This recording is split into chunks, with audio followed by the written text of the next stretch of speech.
खुला है, खुला है।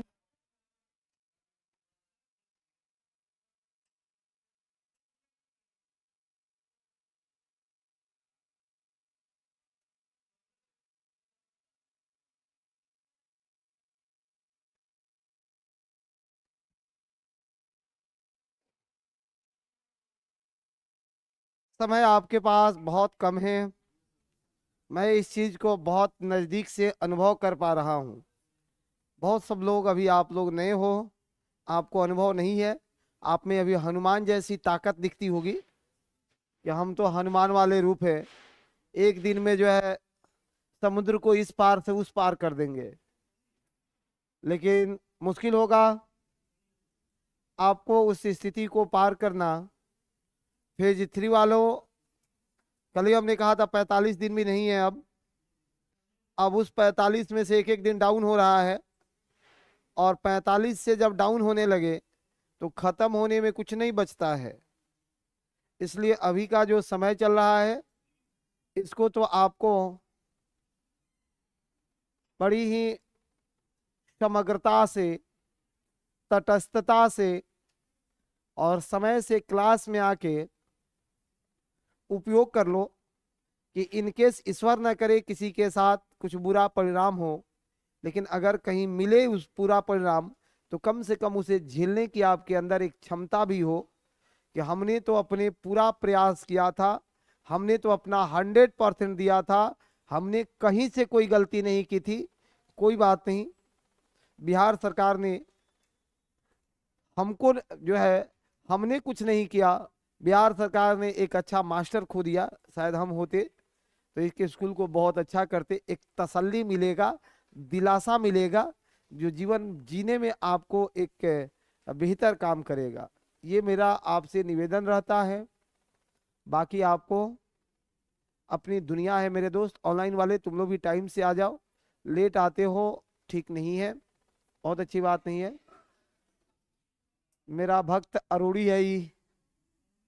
हाँ, भक्त अरूढ़ी है। हाँ, ये कितना मेहनत करता है भाई। अ, इधर का चाय का दुकान सब बंद था आज। उत्तर भारत का मैदान हमको बातें करनी है। एटलस है क्या आपके पास? एटलस है क्या आप लोगों के पास? देखो, राजस्थान का मैदान आप देखना, राजस्थान दिख रहा होगा। राजस्थान का भाई 2 विभाजन है, बहुत खत्म, 10 मिनट में खत्म करेंगे आप टॉपिक को। आप लोगों को बहुत ज्यादा पढ़ाते हैं तो आप लोगों को दर्द होने लगता है। हाँ, सुनो, एग्जाम के लिए तो बूस्टर वालों के लिए प्लान हम लोग करिए दिए हैं कि अगले सैटरडे संडे से 8-8 घंटा उन लोगों का क्लास चलेगा। हाँ, बूस्टर वाले के लिए, बूस्टर वाले के लिए, जो बूस्टर बैच वाले हैं उनका चलेगा। सुनो, राजस्थान का मैदान देख रहे हो क्या? इतलास हो तो राजस्थान का मैदान देखो, नहीं हो तो अनुभव करो। सुनो, राजस्थान का मैदान जो, जहां आज मरुस्थल है, थार मरुस्थल है, पहले वो थार मरुस्थल नहीं था, पहले वो भी जलोढ़ मृदा था।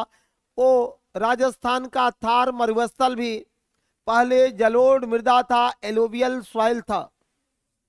वो एलोवियल सॉइल डिजर्ट में कैसे कन्वर्ट हुआ, ये पूरा एक कंसेप्ट आपके दिमाग में घूमना चाहिए। आप इंड्स रिवर्स को देख रहे हो, सिंधु नदी। सिंधु नदी अभी वर्तमान समय में ईरान और अफगानिस्तान के पास मकरान तट पर अरब सागर में अपना जल विसर्जित करती है। परजेंट लोकेशन यही है। लेकिन पहले क्या था कि सिंधु नदी मकरान तट पर नहीं जाती थी, या खंभात के खाड़ी तक आती थी, खंभात के खाड़ी तक पहुंचता था। तो खंभात के खाड़ी तक पहुंचने के लिए सिंधु को पूरा पंजाब राजस्थान क्रॉस करने आता था। तो यह सिंधु का अपवहित क्षेत्र था। सिंधु का अपवहित क्षेत्र होने के कारण राजस्थान में बहुत बढ़िया एग्रीकल्चर था, सब कुछ ठीक था। कहोगे तो सर, सिंधु शिफ्ट काहे उधर कर गई? मायके से ससुराल नहीं न गई है? तो नदियां मायके से ससुराल नहीं जाती है, उनका ज्योग्राफिकल प्रॉब्लम होता है। कोई आदमी किसी से दूर होता है तो कुछ तो समस्याएं रही ही हुई होगी, है कि नहीं है? यूं ही कोई बेवफा थोड़े होता है। हाँ यूं ही नहीं होता, कुछ तो मजबूरियां रही होगी। सिंधु के साथ क्या मजबूरी थी भाई, कि देखो सिंधु ने कहा कि हम आराम से बहते रहेंगे, तब तक इधर अंबाला कटक का निर्माण हो गया। हरियाणा में अंबाला कटक बना, अंबाला कटक का उत्थान हुआ, हाइट बढ़ जाएगा। अब जैसे हाइट बढ़ेगा सिंधु को शिफ्ट कर देगा, हाइट बढ़ेगा सिंधु शिफ्ट हो जाएगी। तब दिल्ली कटक का निर्माण होना शुरू हुआ, फिर सिंधु और शिफ्ट हो गई और वर्तमान लोकेशन को प्राप्त कर लिया। साथ ही आप राजस्थान में कुछ लेक्स देखोगे, कुछ झील, जिसमें सांभर झील आपको दिख रहा होगा, डिंडवाना लेक दिख रहा होगा, दिखा है ना। तो सर वैसे क्षेत्र में लेक्स कैसे बन गए, और जहां नदियां नहीं है, वर्षा का अभाव है, वहां उसका निर्माण कैसे हुआ। कुछ लोग सोचता है कि अरब सागर आई थी रे, अरब सागर का भी तो एक्सपेंशन चल रहा है। सुनिए, एक लाइन धैर्य से सुनना है कि तेथिस के अवशेष के रूप में, तेथिस के जो तेथिस सागर था, उस तेथिस सागर के अवशेष के रूप में राजस्थान में सांभर, डिंडवाना ये झील प्राप्त होते हैं। ये अवशेष हैं तेथिस के। पश्चिमी राजस्थान में जो डिजर्ट है वह ईरानी मरुस्थल का विस्तार माना जाता है, कि ईरानी मरुस्थल का विस्तार है। तीसरी चीज कि जस्ट आप पूर्वी राजस्थान को देखो, तो पूर्वी राजस्थान में एक क्षेत्र है अलवर का, पूर्वी राजस्थान में अलवर दिख रहा होगा। हमने राजस्थान का डिवीजन जो दो भागों में किया, पूर्वी राजस्थान और पश्चिमी राजस्थान, मानक हमने वर्षा को बनाया है। मानक क्या बनाया, वर्षा को। पश्चिमी राजस्थान में वर्षा की मात्रा less than 20 CM, 25 CM, 25 CM से कम है। पूर्वी राजस्थान में वर्षा की मात्रा 25 से 50 सीएम है। यही कारण है कि अलवर इधर बढ़ोगे तो फिर गंगानगर वगैरह जो डिस्ट्रिक्ट मिलता है, उधर खेती अच्छी होती है, जलोढ़ मृदा है, और वहां के मृदा को रोही कहा जाता है। उन क्षेत्रों की मृदा को रोही कहा जाता है। दिक्कत है। पश्चिमी राजस्थान में एक वृक्ष मिलता है खेजड़ी का। कौन सा वृक्ष है, खेजड़ी का। और खेजड़ी का वृक्ष का अपना एक आध्यात्मिक महत्व है कि बिश्नोई समाज उस खेजड़ी के वृक्ष को पूजा करता है, भगवान मान करके उसकी आराधना करता है। खेजड़ी वृक्ष का राजस्थान में किस वृक्ष की पूजा होती है, खेजड़ी के वृक्ष की पूजा होती है। कोई आउट जो है दिक्कत है किसी को, आगे बढ़ा लेना। लिखेंगे भी कि काम चल जाएगा। अच्छा लिखना पड़ेगा, लिखना पड़ेगा तो लिखो।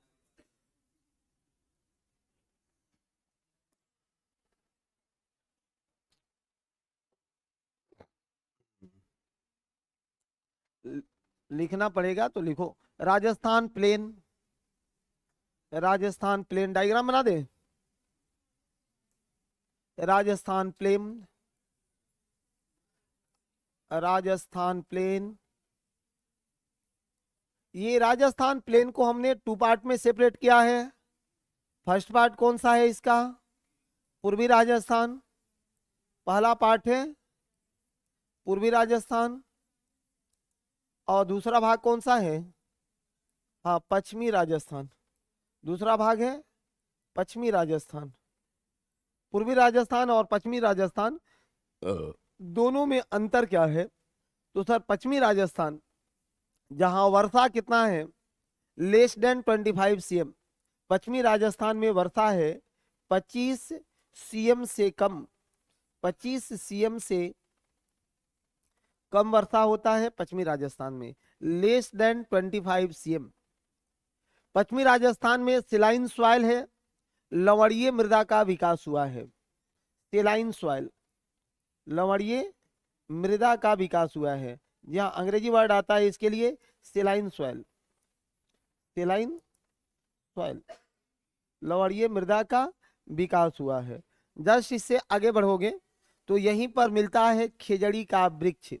यहीं पर मिलता है खेजड़ी का वृक्ष। खेजड़ी का वृक्ष, इस खेजड़ी वृक्ष की पूजा बिश्नोई समाज के लोग करते हैं। बिश्नोई बिश्नोई समाज के लोग के द्वारा किया जाता है। बिश्नोई समाज पूजा करते हैं इसका, खेजड़ी के वृक्ष का बिश्नोई समाज पूजा करते हैं। एक बात और जो इसी में जोड़नी है, इंक्लूड करनी है हमको पश्चिमी राजस्थान में, कि यहाँ पर जो वृक्ष पाए जाते हैं, झाड़ीदार वृक्ष पाए जाते हैं। झाड़ीदार वृक्ष पाए जाते हैं, जिसमें नागफनी, बबूल, झाड़ीदार वृक्ष पाए जाते हैं। कटीले वृक्ष पाए जाते हैं, कांट वाला वृक्ष पाया जाता है, कटीला वृक्ष पाया जाता है। यहाँ पर कोई दिक्कत नहीं है। नेक्स्ट है पूर्वी राजस्थान। पूर्वी राजस्थान जहां वर्षा कितना है, 25 से 50 सीएम तक यहाँ वर्षा है। इन्हीं क्षेत्रों में अलवर, गंगानगर में फिर कृषि का बेहतर विकास हुआ है, एग्रीकल्चर डेवलपमेंट हुआ है। इंदिरा गांधी नहर द्वारा अपवहित क्षेत्र है, अपवहित क्षेत्र है। और जो यहाँ बांगर क्षेत्र है, तो बांगर क्षेत्र की जो मृदा है, उस बांगर क्षेत्र की मृदा को रोही कहा जाता है। राजस्थान में बांगर क्षेत्र की मृदा को क्या कहते हैं, रोही कहते हैं। नाम याद रहेगा, राजस्थान में जो बांगर क्षेत्र की मृदा है, उस बांगर क्षेत्र की मृदा को रोही कहा जाता है। राजस्थान में बांगर क्षेत्र की मृदा को रोही कहा जाता है। राजस्थान में बांगर क्षेत्र की मृदा को, बांगर क्षेत्र की मृदा को क्या कहते हैं, जी हाँ, रोही कहा जाता है। बांगर क्षेत्र की मृदा को रोही कहा जाता है। राजस्थान में बांगर क्षेत्र की मृदा को रोही कहा जाता है मेरे भाई, ठीक है। हाँ जी हाँ, गंगानगर डिस्ट्रिक्ट है। पॉलिटिकल ज्योग्राफी पढ़ाएंगे, इसमें तो शहर का नाम ही नहीं लेना है हमको, कुछ कुछ आपके सुविधा के लिए ले लेते हैं। ज्योग्राफिकल या फिजिक, इसमें जो है इंडिया का फिजियोग्राफी पढ़ने का मतलब है कि बिना किसी शहर का नाम लिए पूरे इंडिया का दर्शन कर जाना। तब आप फिजियोग्राफी को बेहतर समझ रहे हो कि नदी, पर्वत, पहाड़, कुत्ते कुत्ते कुत्ते कुत्ते पूरा इंडिया घुमाना। पॉलिटिकल में चलेंगे तो शहर के माध्यम से पूरा इंडिया का दर्शन कर पाना। तो हमने तो आपको अभी बस फिजियोग्राफी समझाया है, और फिजियोग्राफी को फिजियोग्राफी की तरह ही बातें हुई है, ठीक है। चलिए आगे बढ़े। आप पहला दिन आई हैं, हाँ, फिर तो आपको तकलीफ होगा। कोई दिक्कत नहीं है, आप क्लास के बाद जो भी डाउट हो उसके लिए मिल सकती है, ठीक है। चलो, राजस्थान में जो मरुस्थलीय क्षेत्र है, ये मरुस्थलीय क्षेत्र, मरुस्थलीय क्षेत्र, डिजर्ट एरिया, डिजर्ट रीजन्स या desert regions, desert region Rajasthan के कितने डिस्ट्रिक्ट में है पता है आपको? 12 जिला में है। राजस्थान के 12 डिस्ट्रिक्ट में है। राजस्थान में टोटल जिला कितना है? 50 जिला है। 50 में से 12 में है। टोटल इस मरुस्थलीय क्षेत्र को क्या कहा जाता है हमारे यहाँ? थार मरुस्थल। नाम क्या है इसका? थार मरुस्थल है। और ये थार मरुस्थल विस्तार है कितना, किसका? ईरानी मरुस्थल का। एक्सपेंशन है, एक्सपेंशन है ईरानी मरुस्थल का। ईरानी मरुस्थल का एक्सपेंशन है। ईरानी मरुस्थल का एक्सपेंशन रहा है। ईरानी मरुस्थल का एक्सपेंशन है। ये भी सही है, ईरानी मरुस्थल का एक्सपेंशन है। ईरानी मरुस्थल के रूप में इसे जानते ही हैं यहाँ पर, ठीक है। ईरानी मरुस्थल का एक्सपेंशन है। रीजन, रीजन क्षेत्र, ईरानी मरुस्थल का विस्तार है।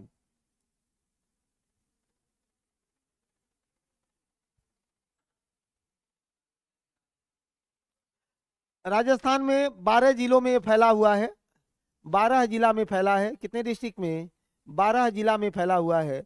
राजस्थान के कुल 12 जिला में फैला हुआ है। 12 जिला में इसका विस्तार है। राजस्थान में कुल जिले कितने हैं? 50। इसमें से कितने जिलों में फैला है? 12 जिलों में फैला हुआ है, 12 जिलों में ये फैला हुआ है। सही है ना?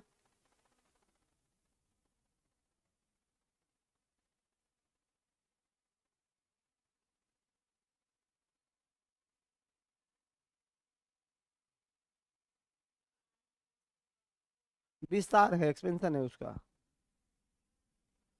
चलिए उसके बाद देखना, पंजाब का मैदान दिख रहा होगा, पंजाब का मैदान होगा। जैसे राजस्थान से निकलोगे, राजस्थान के बाद इन जलोढ़ मृदा क्षेत्रों में पंजाब रीजन होगा, पंजाब रीजन होगा, दिखा पंजाब, पंजाब रीजन्स होगा।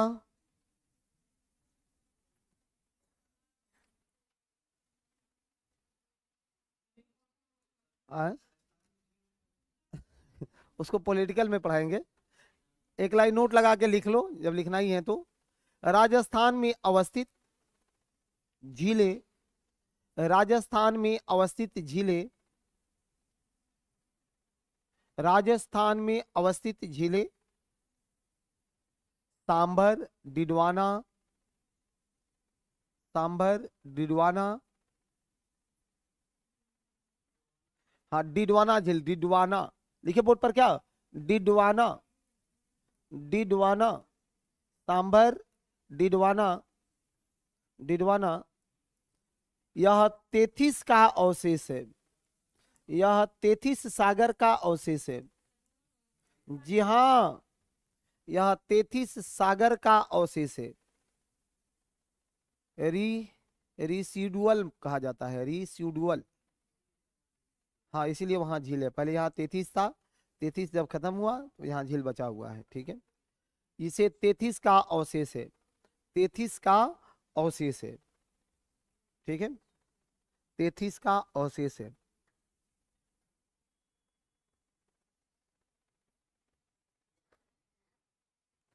पूर्व में, यानी पहले, पूर्व में, उसी में लिख लो, पूर्व में,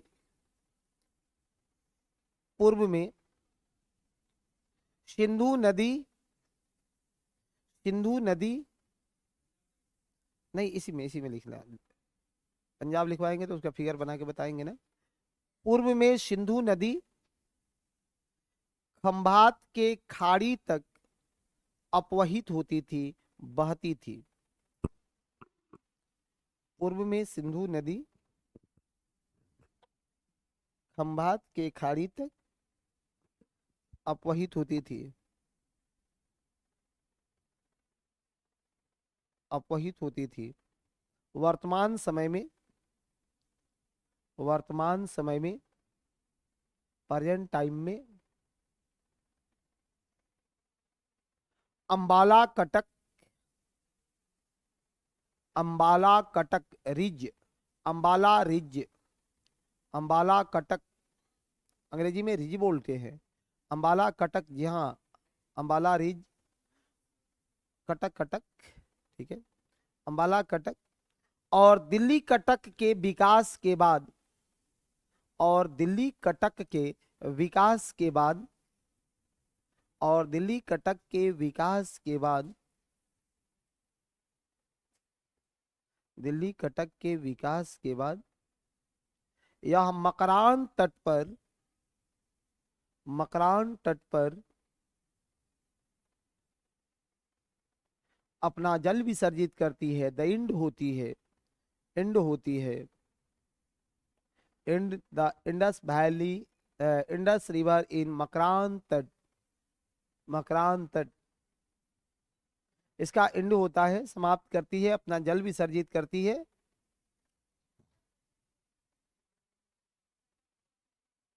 अरे प्लेट टेक्टोनिक थियरी में ही पढ़ाते हैं कि कैसे कटकों का निर्माण होता है, जहां भ्रंशन की स्थिति बनी, प्लेट टेक्टोनिक की स्थिति बनी, यहाँ कटक बनते हैं। ठीक है, पर्वतों का स्वरूप है। आगे, अपवहित मतलब बह रही होती है, फ्लो, फ्लो, फ्लो ना। अच्छा चलिए ठीक है, जहां डाउट हो उस वहां पूछ लीजिएगा। सिंधु नदी जो वर्तमान समय में यहाँ बोखर चू एक लेक जो है, लेक है, ग्लेशियर है, बोखरचू नाम क्या है उसका, बोखरचू। बोखरचू ग्लेशियर है मेरे भाई, बोखरचू ग्लेशियर है। ये बोखरचू ग्लेशियर मानसरोवर झील में, मानसरोवर झील में बोखरचू ग्लेशियर है। यहाँ से अपवहित होते हुए पहले जो ये है ऐसे घूम करके पंजाब होते होते पूरे राजस्थान को कवर करते करते यहाँ खंभात के खाड़ी में अपना जल विसर्जित करती थी। खंभात में, खंभात के खाड़ी में, खंभात के खाड़ी में अपना जल विसर्जित करती थी। ठीक है, यहां बना अंबाला कटक और इधर बना दिल्ली कटक, यहां बना दिल्ली कटक। अब देखो जैसे ही इसका विकास होगा, जैसे ही ऊपर उठेगा तो ये नदी कहाँ शिफ्ट होगी, वेस्ट में शिफ्ट होगी कि नहीं होगी। मान लो यहाँ पानी गांव में बहते रहता है तो हम क्या करते हैं, इसको बांध देते हैं, बांध देते हैं। जैसे बांधते जाओगे पनिया उधर शिफ्ट होते जाता है, होता है कि नहीं। जैसा गांव में मछली वछली पकड़ने वाला ये कम तो करता है। हाँ, सब ज्योग्राफी तो वही सीखा है हम लोग, और आप क्या है ही कि नहीं है, वो सबके पास बहुत ज्योग्राफी है। अब यहाँ से ये शिफ्ट करते करते इंडस अभी आ चुकी है। ये सिंधु नदी कहाँ, मकरान तट पर। सिंधु नदी कहाँ पहुंच गई है, मकरान तट पर। और ये जो क्षेत्र है हम लोगों का, यहीं पर मरुस्थलीय क्षेत्रों का विकास हुआ है। ठीक है, पहले ये मरुस्थलीय क्षेत्र, अब कहोगे कि सर पहले मरुस्थलीय क्षेत्र नहीं था क्या, पहले भी था। ये ईरान मरुस्थल का हिस्सा था, पहले भी था। ईरान मरुस्थल का हिस्सा होता था उधर, पहले सिंधु से वो पार था, अब सिंधु से ए पार हो गया है, कोई दिक्कत।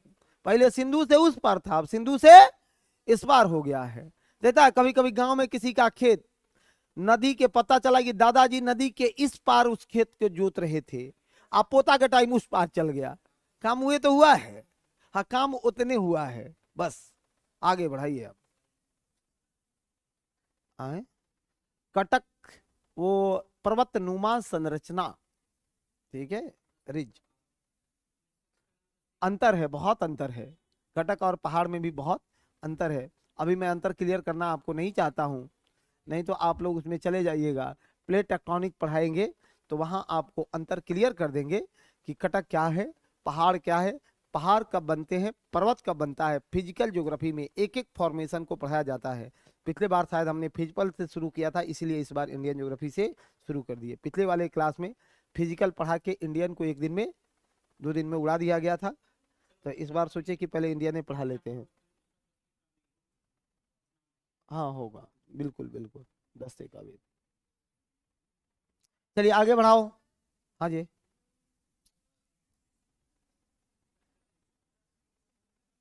फिर बोखरचू ग्लेशियर से निकल के अंबाला और दिल्ली रिज। बोखरचू, बोखरचू ग्लेशियर है एगो मानसरोवर झील के पास। इसी बोखरचू ग्लेशियर से सिंधु नदी निकलती है। जिस दिन सिंधु को पढ़ाएंगे उस दिन पढ़ाएंगे कि 2880 किलोमीटर लंबा है सिंधु। भारत में 1114 किलोमीटर बहती है सिंधु। इन सब चीजों को उस दिन कवर करेंगे। ठीक है, आगे बढ़िए।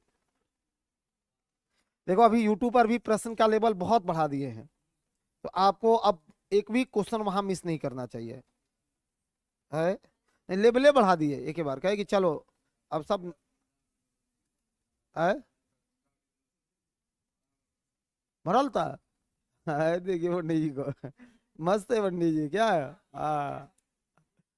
देखो और ये बहुत पढ़ाई हो गया ना, ये 1800 नायक नुयक की सबको बहुत पढ़ा दिए। तो हम भी कुछ दिन से रिसर्च कर रहे थे कि भाई अब उसी दुनिया में पढ़ा जाए जहां अभी क्लासेज नहीं चली है। ठीक है, और बाकी लोग छोटका छोटका बात तो पढ़ाइए रहा है। चलो है, सही था ना। हाँ जो होगा, कितना पढ़िएगा 47 को, क्वेश्चन इससे आइए नहीं रहा है। वो समझता है कि लड़का सब ये पढ़ के आया है, क्वेश्चन में घुमा देता है सब, हम क्या करें। आ?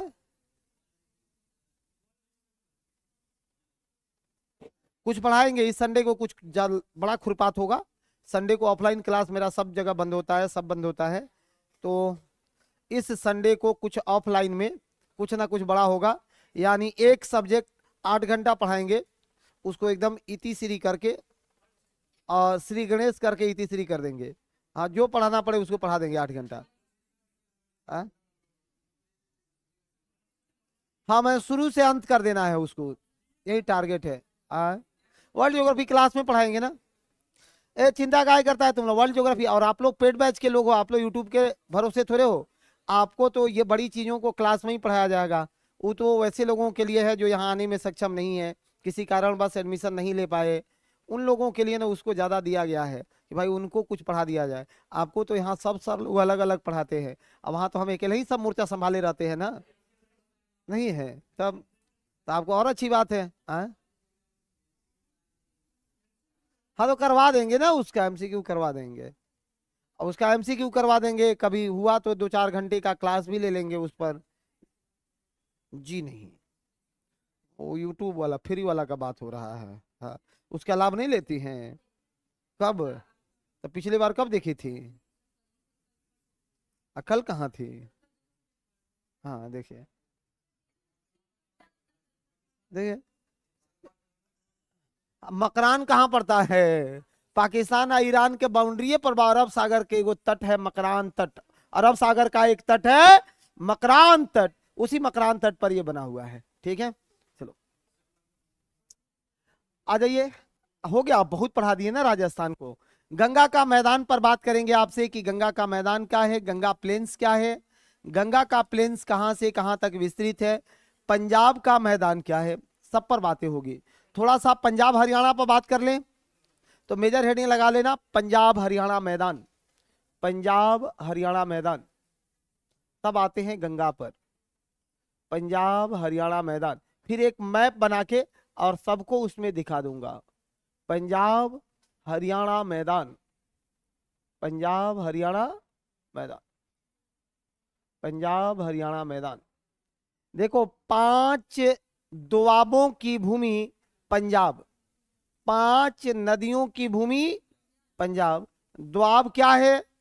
Land between 2 rivers, land between 2 river, 2 नदियों के बीच की दूरी द्वाब है।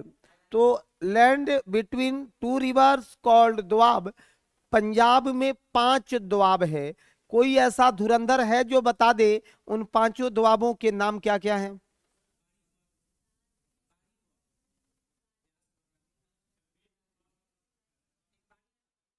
हाँ, एक तो बारी है, ये है बारी भी है, हाँ बिस्ट भी है। एक को 5 को बता दो ना। हाँ, ऐसे कैसे चलेगा रे भाई? हाँ, सुनो आगे बढ़ते जाओ। इसका विस्तार कहां तक है सर? तो इसका विस्तार यमुना नदी तक माना गया है। विस्तार कहां तक? जी हाँ, यमुना नदी तक माना गया है।